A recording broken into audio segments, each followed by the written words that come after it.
When running your own business, how much do you charge your clients? It's like an age-old question. Welcome to episode 6 of Music, Spirit and Accountability with Jay Hoad and Michael Cooper. All right, this is a big one. I feel this is like a big one for me. It's definitely an edge for me, and I feel like it is for you too, brother. With all the magic you're creating, and for a lot of people reaching out, we're always speaking about how much to charge with all the creations. A lot of the creations, for one, that we're sharing with the world and sharing with. Our clients with the world, they're unique gifts, so we're not sharing. It's not like it's a standardized job or offering that a lot of other people are necessarily doing that has a standard set fee. So we're trying to work out how to grade this thing of what do you charge if you created an amazing offering, an amazing course, an amazing event, even an amazing mentorship, a 6-month intensive. How much do you charge? Do you charge $497? Do you charge $997? Do you charge $100,000? Or do you charge $1 million? Some of our mentors, they charge $1 million to work one-on-one. And For how do we one gauge call. that? One call. One call. Million One bucks, Tony Robbins. Straight up, straight up. So talking the big guns there, Tony Robbins, Russell Brunson, for him to go for the weekend, it's $1 million. How do these guys come up with that and that worth and that value, and how do you relate that? So yeah, brother, I'm going to hand it over to you, man. What do you think about all that? It's a huge topic. I think this is for everyone. And whether we're talking about business or just how do you value yourself in a relationship, even, I think it's systemic. It comes back to valuing yourself. And I've had this question in sound healings, like you do sound healings all the time, and you've traveled the world doing this stuff. And people say, we charge $150 a ticket. Yeah. And there's people doing it for free or because they don't value themselves at all, especially in the spiritual community. I've got to be giving to the greater good. But how do you put a price on that? I know that my equipment probably sits around 40 grand. Mm. How do you put a price on the trauma that I've navigated to get to where I am now, to be able to heal people? There is no figure you can actually put on that. I think you've been playing since the age of 4. Is that right? Yeah. You've Yep. been playing and learning and studying music. You went to university at the age of 14 for music. Like, how do you quantify that experience with a dollar figure? Mm. And then also, how do you say it from the point of view of we're not exchanging time for money. What they're getting access to is my brain. They're renting space in my head for the 1 hour they're with me. But it's not just the hour. I'm thinking about them in my meditation that morning for that consult. I'm dropping into their energy to see what's alive for them. I'm analyzing their emotions at the moment and they're going, okay, they're triggered, they're emotional, they're this or they're that before the call. Yeah. And then I hear this in every single call. Yeah. I'll see something, I'll hear something, and I go, why do you believe that about yourself? And they're like, how did you know I was thinking that? It's because I'm so invested in them. And that's what they're buying. And a coach, a really good coach, like the Tony Robbins, they buy you time. It's not for the words that come out their mouth. It's their ability to fast track you out of your stuck position into an advanced position that you probably never would have got to without them, because you can't see what's behind your own veil. And so, when you understand the value of what you do is not an exchange of time for money, it's in a value of exchange of how fast can I move you from point A to B? What mistakes can you avoid by using me? Because I've seen them all before. I've worked with them. I've always said, a dear friend of mine says, you're all very unique. You have your own fingerprints, your own eye patterns, your own hair color, you're very unique. You're one of a kind, but you're not special. We've all got the same problems. We've all got the same vices. We've all got the same limiting beliefs. So I've seen this countless times, and I can give you the remedy for that really quickly. So putting a dollar value on it's really, really hard. Yeah. And what are you saving them? So yes, you might charge $5,000 a call. You might charge $10,000 a call. But what am I actually saving you with? Trauma that you don't have to navigate, with speed and efficiency that you're now much further down the road and generating more money on your own because of the 2 or 3 gold nuggets that I've left with you. Yeah. And so, yeah, we have to stop as a coach or a mentor or whatever we operate in, stop putting a dollar figure on it of the industry charges $100. The industry charges $30 for a sound healing. But they come to your sound healings and they have a profound experience that they can't even put into words. Now, you can't, again, put a dollar figure on that. Yeah. And when they've had that experience, they will continue to come back for more because they realize, I don't know what you do, but I need more of it. Mm-hmm. Absolutely, brother. And, like you said, it's priceless. And the fact of the matter is, when people are thinking about booking with you, yeah, they're going to look at some of the 3D things that you've done to get there, possibly. And there's a whole lot of stuff that, some of the things that you just explained about the trauma that you've been through and the journey that you've been on, and you didn't even mention maybe the hundreds of thousands of dollars that you personally have probably spent on coaches in your own life as well, So those gem nuggets to bring that experience to those people and that value, like working with someone like Tony Robbins, obviously it's $1 million check, right? So someone that's of that caliber, also the caliber of the client, I guess in, let's say, in financial aspects specifically, not comparing better or worse in any way, but let's say if you're going to be dropping $1 million on Tony Robbins, you've probably got already at least $1 million in your bank account, probably more like 10 or 100, and it's like, yeah, whatever, or $1 billion. So the amount that experience with a man like that, who has that unique skill set of wealth of knowledge, is going to easily make you back that $1 million tenfold, like within a matter of months, So it's that investment. I always tell people, when they ask me what's the best opinion of where I should put my money, what should I invest in, my answer is always the same. It's yourself. Invest in yourself. Yeah. Great, Bitcoin will do all that if you want to, but put it in yourself. It's like that's the space. That's a risk. That's Yeah. a massive risk. Yeah. Bitcoin is so any investment, doesn't matter where it is, no matter how blue chip it is, it's so speculative. Totally. There's no guarantee. But when you invest in yourself, the law of reciprocity tells you that simply that alone, that you invested in yourself, it will come back to you in many ways and tenfold. Yeah, I love that. Yeah, exactly what you just said, man. That resonates deeply. And I feel like there's that beautiful level of accountability too when you're investing in yourself. There's that commitment.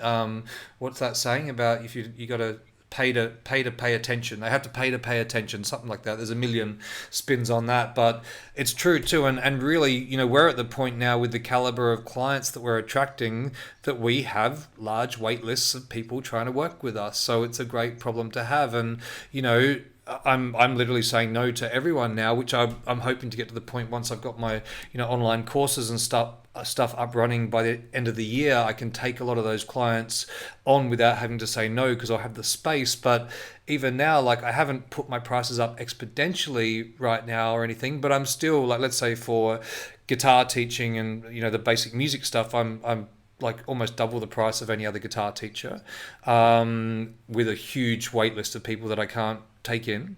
Coaching, I'm somewhere in the, I guess, low to middle of, I'm not charging $1 million or $100,000 a client, but it's not cheap either. So, how do we price that, and what point? I'm always a fan of, supporting the little guys too. Like, I love that. And that's a big part of my mission, especially with Tribal Moon and the affiliate program and being able to share that cacao with no cost up front for the people to have it and bring in income. I'm also, with the music schools and the courses I'm creating now to be online, I want to make it super affordable so that people who can't pay for their kids to, they can barely get their kids through school at the moment, they're going through tough times. I want to make sure those music courses are available for those kids to inspire them and to give give them joy and confidence and stuff. So there's that, and I guess that's different too when you've got that maybe online courses of abundance where you're not giving your own time in exchange for money. When it's one-on-one, I really also respect the other thing of setting those one-on-ones at thousands of dollars to work one-on-one. It's got to be that way. So for me at the moment, my balance is trying to balance both worlds, and the main thing is that exchange of time for money. And if I'm going to be moving forward, when I have all these courses that I can gift and share for a more affordable price, my time is going to go up exponentially for one-on-one, because that's time I could be spending with my family. That's 20, 30, 40 years of work, my ass off, to get all the skills and knowledge to get to that point that I know my time is so exponential for someone's life, or can be if they choose to receive it and grow in that way. So it's that fine line. And I know with you, what one-on-one these days, I think it's like 25 grand or something to work one-on-one, which for me seems completely fair. And I'm like, yes, that's 100% yes from me, because I know your magic, but I know you personally too, and I know the profound shifts you have on me every day. We hang out, and what's your thoughts on all that, bro? Yeah, I think so. Let's look at, say, someone like Tony Robbins, who does charge $1 million for a consult. Now, I don't care how much you earn; that's a lot of money to pay for a consult. Why do you think it works so well? Almost unanimously, every single time when someone drops $1 million or they drop 25 grand, if they've been stretched, they instantly, to pay that $25,000, they've seen value in it. They're like, you know what? Whatever is in you, I need it. Yep. I'll do whatever it takes. Yeah.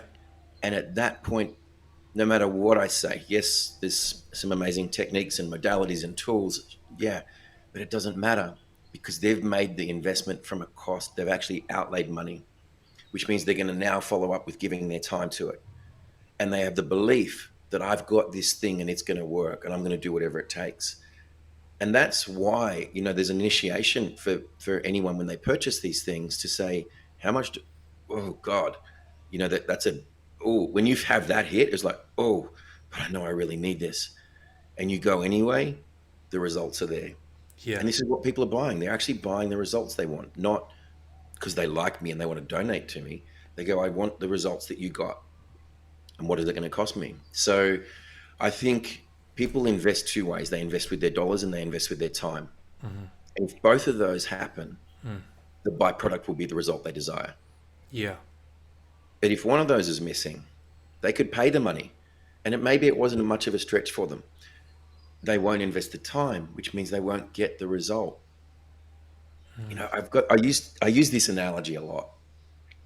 It's a Bible story where Jesus was walking through the crowds, and there was an old lady who was really struggling, crippled and all the thing.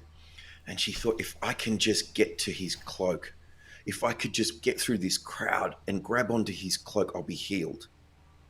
Did Jesus have a magical cloak? Or did she have the belief that touching the cloak will make her healed? Yeah. It's the belief where the magic lies. If they believe that you have the ability to change them, if you have the tools, they will invest in you and they will make the change. This is why people so heartily believe in Tony Robbins, because they're like, if I'm dropping $1 million, this is gonna work. Yeah. And it's gonna work. It's the cloak. That's the magic cloak. Okay. Yeah, and it has to work. It has to work. Yeah. It has to work. If I can just get to that cloak and touch it, I'll be healed. It was a normal cloak.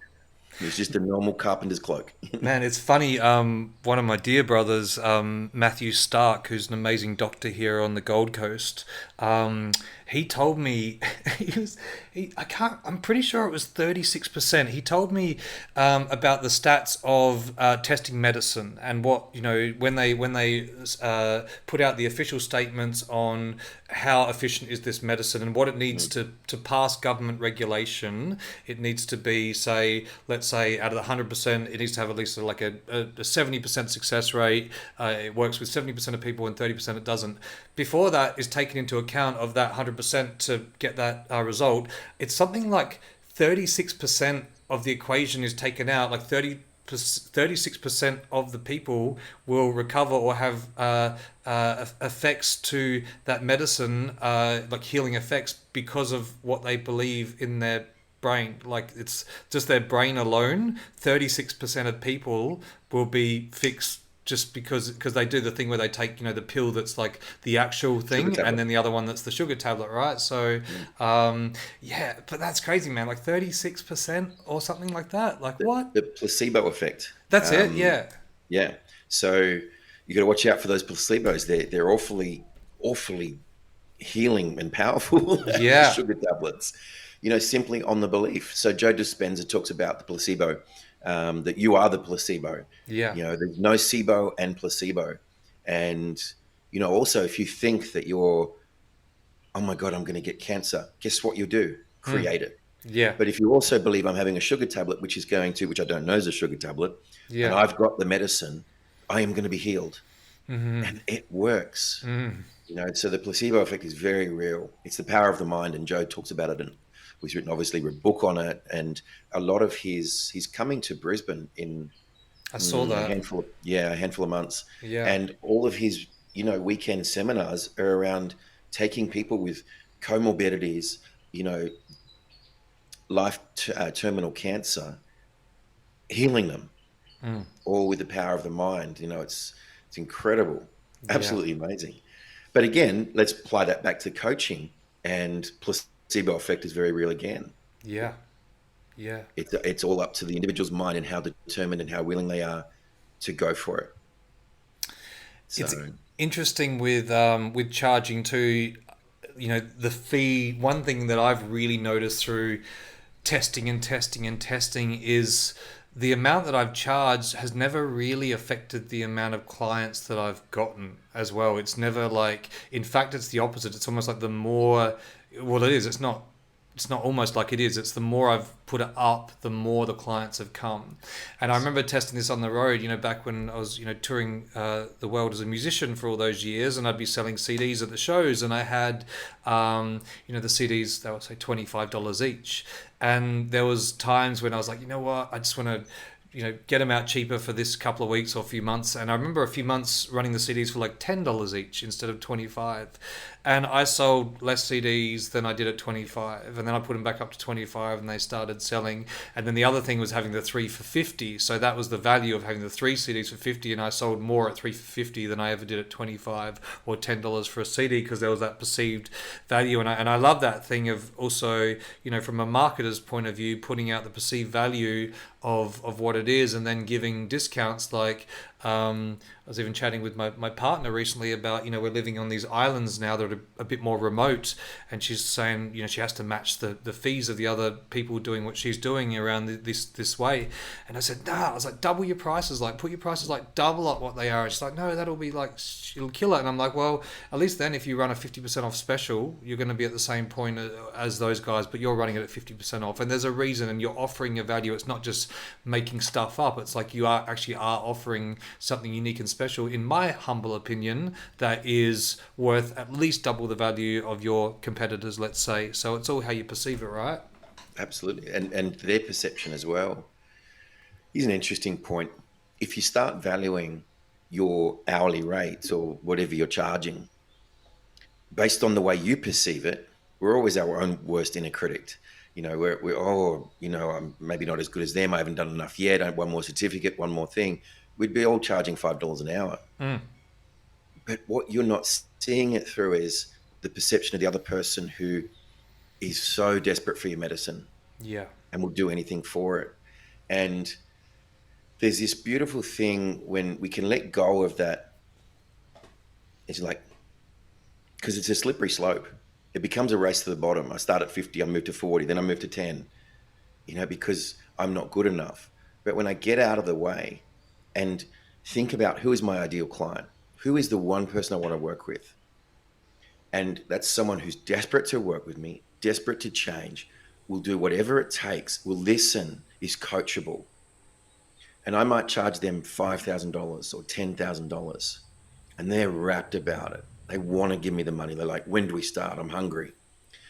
And I've got one of those versus 10 people at $999, Mm. which is a magical number that everyone feels rather safe around. 990 to 999. It's that. Well, it's not a thousand. It's not 1,000.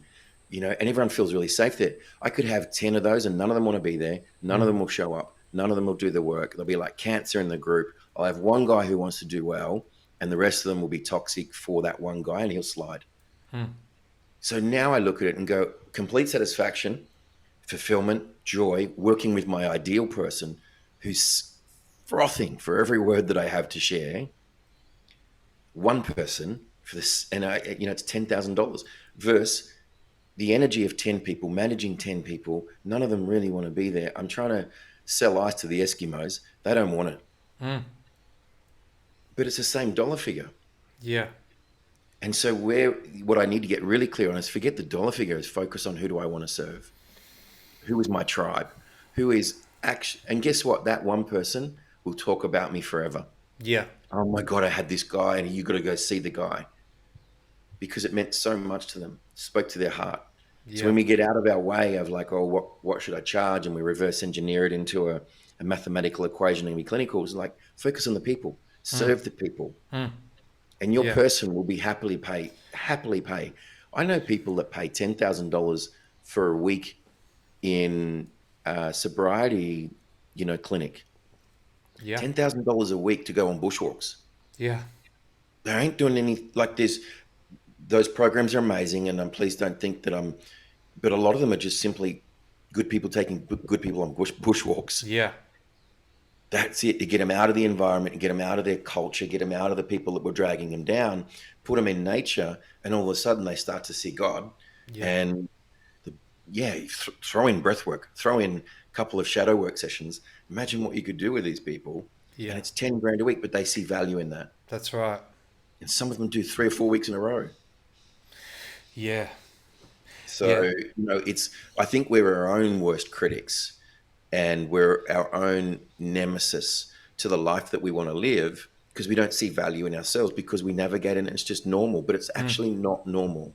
Mm. What you know is not normal. What you navigated isn't normal. Yeah. Not a lot of people want to go to the dark side of the shadow, Mm. the dark side of the self. And so and for you to be able to navigate someone else to there and help them transcend that at a much faster rate than what they would on their own with a lot less pain and more trauma. Yeah. I remember the countless times that I've been sitting rocking in a corner in the dark night of a soul going, when is it over? When is it over? When is it over? I asked for this. When is it over? Like there was no one there for that. And I used to lie. Actually, I had a couple of good mentors that were floating around, but it wasn't in the capacity that we do in the coaching space. Yeah. So, that's priceless. It's absolutely priceless. And every single one of us has those priceless things in us to share with the world.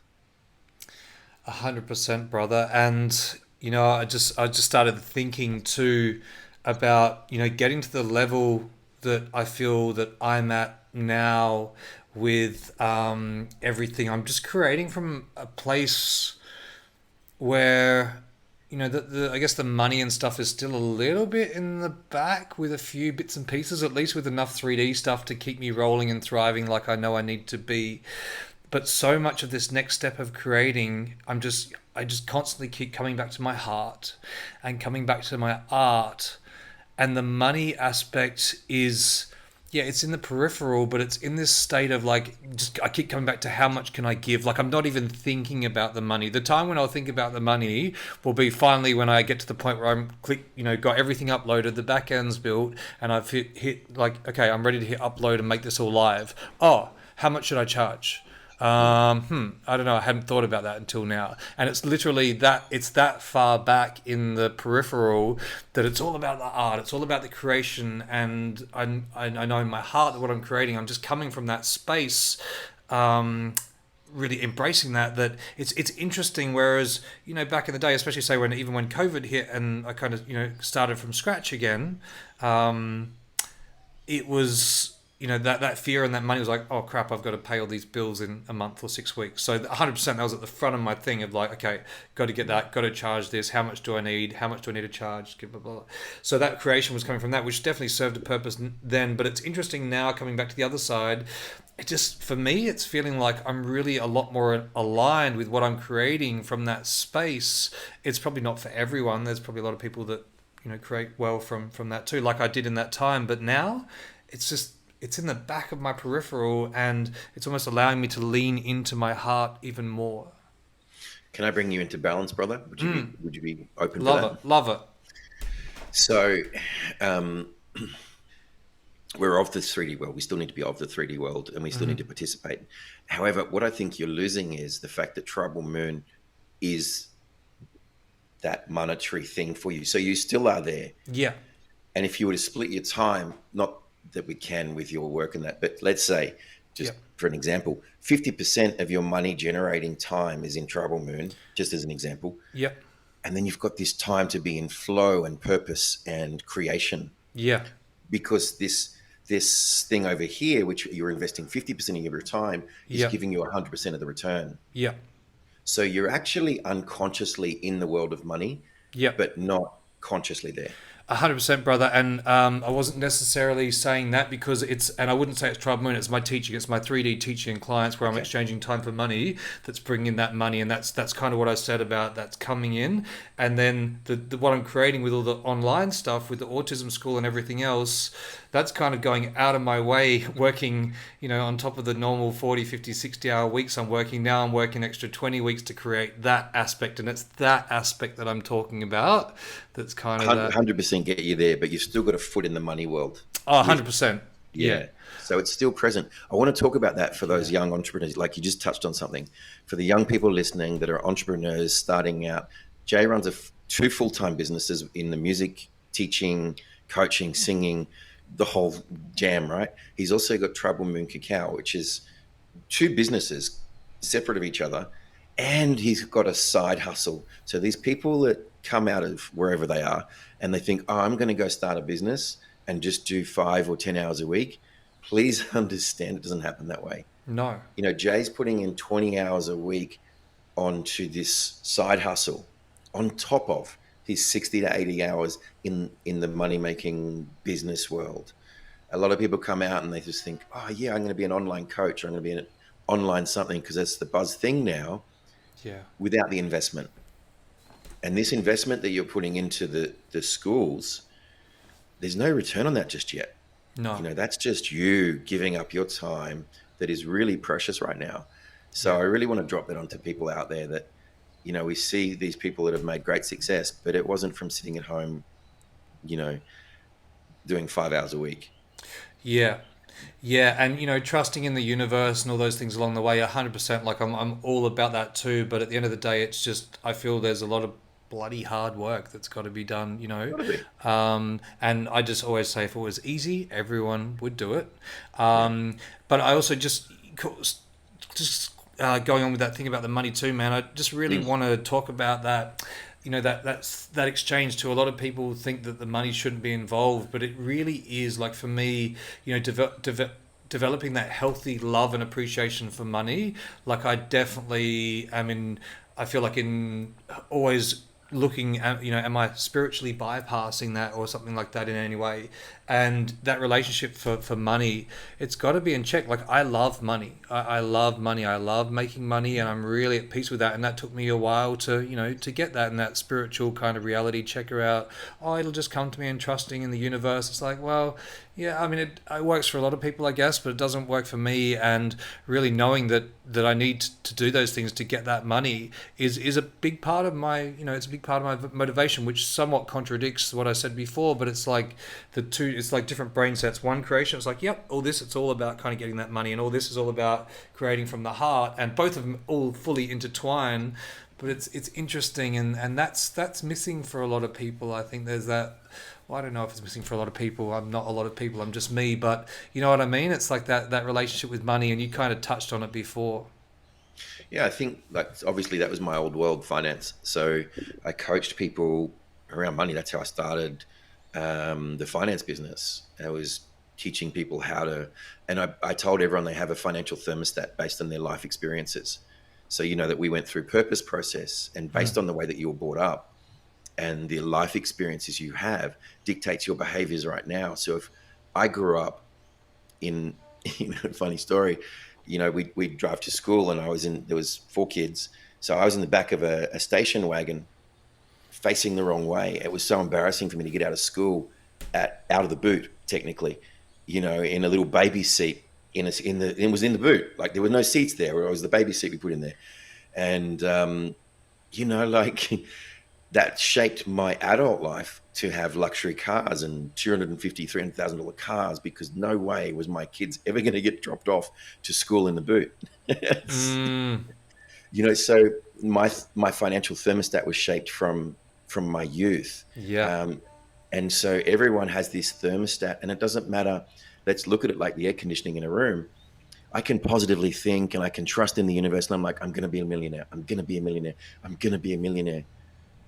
But until I walk over to the thermostat and slide it either up or down, the temperature of the room is not going to change. Yeah. And so we have to take action on our positive thoughts. We have to, I want the room to cool down. I want the room to cool down. And until I can positively think that all I want, but until I walk over and slide that dial down, it's not going to change. Same thing with our money blueprint. If we don't go over there and say, I'm going to be a millionaire, I'm going to be a millionaire, and then go out and do some work, you're not going to be a millionaire. Yeah. And so it really comes back to understanding what your childhood is and what your patterns are and what your blueprint is, and then going out to change that, which is all, again, like everything we have, is coming back to our patterns, our behaviors, and our thoughts. So yeah, a little bit of a tangent on money there. I love that, brother. I love that. I needed to hear that. Thank you so much. I think just in closing this, our mission with this podcast is to inspire, to ignite, and to thrive. And that's as much for us guys as it is for all of you guys listening out there. So hoping that, some of the messages in today's podcast may assist you in inspiring and igniting something in your heart and thriving from that. So I know it definitely has for me, as it always does, hanging out with you, Mr. Michael Cooper. Such a pleasure and an honor, brother. I love the accountability, brother. Yeah. Yeah. I love it. I love the accountability we hold for each other. That's right. That's right. That's what we do, right? We do indeed. Beautiful, brother. All right, brother. Thank you so much. We'll see you this time next week. See you in episode 7.